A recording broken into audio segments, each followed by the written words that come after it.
What is up, everybody? Jay Nell here with a rare night shoot with my UFC 227 prediction video coming to you this Saturday from Las Vegas, Nevada. Let's get into it. There are two title fights on this card. First up, I am choosing Thiago Santos to beat Kevin Holland. I'm not sure on that pick. I'll admit I don't have much information on Holland. Haven't done my research there, so please don't take my word for that one. Next up, I am choosing Polyana Viana to beat JJ Aldridge. I think that's going to be a close fight. I don't know. She's going to have difficulty getting inside, I believe, the Taekwondo black belt of JJ Aldridge to get her to the ground with the jiu-jitsu, where she has multiple titles, where she is stronger. However, she has been developing her stand-up game. We'll see. I think that's going to be a good close fight, but I am choosing Polyana. Next up, I am choosing Cub Swanson to beat Renato Moicano. I think that's going to be a close fight, a good fight. I think Cub Swanson is going to start faster, and I believe that's one of Renato's issues. I think he is kind of hesitant that first round. He kind of takes off a bit. It takes him a minute to get going, and I think that's going to be an issue against Cub Swanson. He's coming off of a kind of victory against Calvin Couture that just Cater was just not that strong of a win. And Cub, of course, is coming off of a loss, I believe, to Frankie Edgar, I believe. So he needs that win. He doesn't really lose too many in a row. So again, I'm choosing Cub Swanson, but I do think that's going to be a good fight, and I wouldn't be surprised if Renato pulled that out. We'll see, is he growing like he should be. Now, co-main event, and we're seeing the UFC flyweight champion, Mr. Demetrious Mighty Mouse Johnson, take on Mr. Henry Cejudo for the second time. Now, first up in the first fight, Johnson beat him in the first round with a devastating shot to the bottom, which collapsed him, basically. I don't even know if he got any more shots off before the ref stopped that fight. It was devastating in the first round. So what happens here on the second go-around? Do I think Henry will do better? Yes.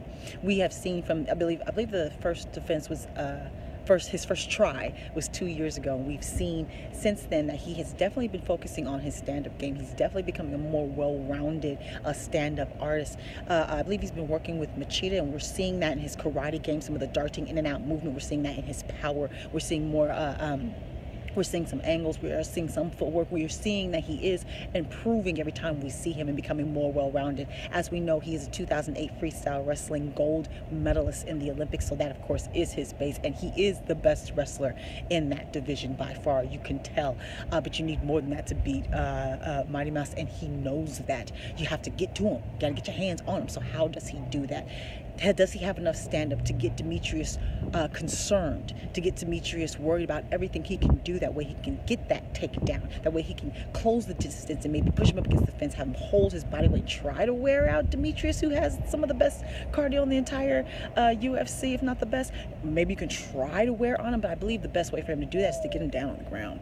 If he get, I believe he, no, he didn't get a chance to get him down. So you're going to have to, maybe take that first round to stay away from Demetrious, maybe. I don't know. You have to try to find ways to prolong this fight. Throw everything you can at him, but be cautious at the same time. You're going to have to take risks here, Henry Cejudo. You can't be too safe, because in the first fight, I think you were being a little bit too safe, and Demetrious jumped on you. So somehow find a way to close the distance, get some kicks in there, get some feints and some jabs to make him thinking about more than just your wrestling. Again, you maybe try some dirty boxing, hold his head. If you can keep your hands on him, again, he kind of slides up out of there. Demetrious is good at everything. Let's talk about Demetrious Johnson real quick. He is the closest thing to technical perfection that I've ever seen in my little MMA watching career here. He says he's going to get better at jiu-jitsu, and then he starts submitting fools. He says he's going to get better at Muay Thai, then he starts elbowing the crap out of fools, mofos. He says he's going to work on the hands, and then he starts knocking people out. He's got 11 title defenses, the most in UFC history. So this will be his 12th one here if he defeats Henry Cejudo. Pound for pound, in my opinion, he is the pound for pound best. Again, best cardio in the entire UFC, quite frankly. He has the same pace from minute 1 to minute end. We've seen that. Even with Dotson, who dropped him 3 times in the first round, he still had the same pace by the 5th. So he is the cardio king. He is going to be quicker than Henry in every way. Quicker body movement, quicker footwork, quicker hands, quicker angles with his head. We've seen it when he decides to take you down or close the distance. It's like he decides it and closes the distance simultaneously. He covers ground so quickly. His footwork, it blurs together. His steps, his punching combinations blur. His fists blur together.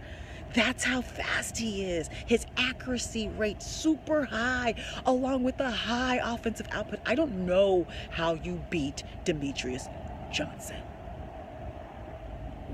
The flyweights are good. They're very, very good, top-notch, highly skilled fighters. Demetrious is just simply head and shoulders better than they are. So how do you beat him, Henry?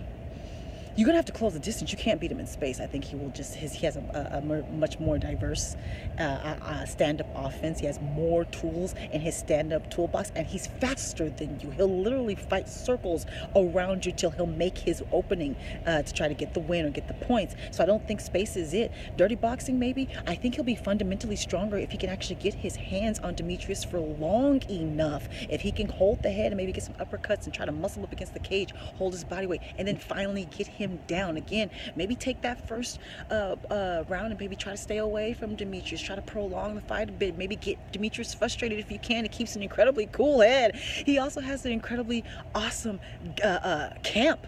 The star people of Matt Hume, they come up with incredible game plans. We see things from Demetrious that we've never seen before. His last victory with the body slam into the armbar. Are you kidding me? Are you kidding me? Oh no, Henry. I think you'll do better than the last time, but I'm picking Demetrious. Let's get into the main event, and we're seeing the UFC Bantamweight champion, Mr. TJ Dillashaw, take on for the second time again, Mr. Cody Garbrandt. And the first fight ended in the second round. Cody nearly finished it in the first round. Many of us wonder what would have happened if there was 10-20 more seconds, as he dropped TJ in the very end of that first round. It looked like it was the beginning of the end. In fact, TJ stood up and was wobbling back to his seat, but comes out in the second round, got his head about him. I think that Cody got a little bit overconfident because of what happened in the first round, and he got reckless. He got into a reckless exchange with Cody, or with TJ, and got clipped, got dropped, got KO'd. So, great win for TJ, of course. After the feud, the emotion, which still was there right afterwards, even afterwards, because TJ, they got in each other's face, and the camps got into it. You see now with the build-up to this fight, the drama is not over. So, how does the second fight happen? Do I think it lasts longer than 2 rounds? You know, I don't know. I think they both have shown that they can both knock each other out, quite frankly. I think they both can. Well, we know that TJ can, and the way that Cody dropped him, I still think Cody has the power, has more power in his hands. So I think they can both actually knock each other out. So how will this, Cody, I think, did you learn your lesson? Let's talk about Cody first. I believe he's got 33 amateur boxing fights undefeated, I believe, something around that level. He's got the best hands in the division. He is a boxer, MMA striker hybrid. The footwork he displays, the long combinations, the head movement, the shoulder movements, his defense. He is a boxer, MMA striker hybrid, the best boxing in the division. He draws you into his power. His footwork gets you off balance. He has quicker hand speed than TJ Dillashaw does, and I think he has quicker footwork. TJ has different footwork, more unique footwork, gliding, snake-like movement. He's very unique. TJ Dillashaw, of course, I believe is a stronger wrestler. He has that wrestling base, but has developed he's extremely well-rounded, good everywhere, has submission victories again. But the wrestling is his base, but he's shown in the last fight that he can stand up with Cody Garbrandt. So, Cody, keep a cool head. You have to take your time. Take a note from Dustin Poirier in this last fight. Even if you get if you knock back TJ a couple of steps, don't just blow your load. Don't get overzealous. Take your time. It may take 30 seconds to get that finish, but take that time. I do think you're better on the feet. You have quicker hands. You have better combinations. You have more tools in your toolbox as far as your striking ability is. Now, the feet, we don't see much from Cody Garbrandt as far as his kicks. Neither, we do see some kicks from TJ Dillashaw, but that's something I hope that Cody's been working on. Maybe they've both been working on it. They're both very young. This is something that they could fight each other again. You there's some excitement again because we could see these two have a nice little rivalry for a while, especially if Cody wins. So Cody, keep this in space, keep this standing. You actually had kind of the right formula in that first round, but then you got overconfident. You can't do that. Now that you've suffered your first loss at the hands of your rival, I would hope you've learned your lesson. I think if Cody keeps a cool head and can keep he's got really good takedown defense too, keep this in space and not get overzealous, I do believe he can finish TJ Dillashaw. I think he can beat him. TJ Dillashaw, he is going to keep a cool head, as we saw in the last fight. I don't think he's going to get emotional. I believe he should not expect the same from Cody Garbrandt. So use more of your tools. Maybe have a longer game plan. Maybe incorporate your wrestling more, since you didn't really do too much of that in the first fight. Maybe use that more. Maybe trick him or bait him into comfortability that you're not going to use your hands, that you're not. You see what I'm saying? I think you have to play some mind games with Cody Garbrandt on this one. Don't expect the same thing. So who am I going to pick? I know it's silly. Y'all gonna think I'm a hater. I am gonna pick Cody Garbrandt. I love the drama. There'll be 1-1. That sets up the rubber match. Duh. It's as simple as that. It's one of the actual, genuine, real rivalries that we have in all of sports. Whether you think that this side is silly and that side's silly, you think it shouldn't be a rivalry, it doesn't matter. It's real to them, and I'm willing to watch it. So, and if oh gosh, we'll have the rubber match. However, if TJ does win, here's a positive. If TJ does win, I think that sets up the super fight between Mighty Mouse. And just really quick to talk about Mighty Mouse, everybody want to get on him saying he's scared, he's this, he's that. No, he's not. He wants to get paid. It's as simple as that. He wants to get paid. The way Dana White treated him last year, and I believe around this time, August, the way he berated him in public, the way he threatened his job, the way he disrespected one of his longest reigning champions, who is pound for pound in my list best, but on everybody's list top 3, let's just keep it real, who has 11 title defenses, the most in your company's history. 7 out of those 11 title defenses are finishes, people. 7 of them. So this reputation that he's boring, that he goes to decisions, is just simply not true. You've marketed him incorrectly, said he's too small, he's too this. No, he's achieved all of this in spite of his size. You should be marketing him as a real life superhero, a real life Mighty Mouse, for real. But instead you choose to crap on him any chance you get and try to force him into a fight, and when he wants to secure his legacy first. Pay him.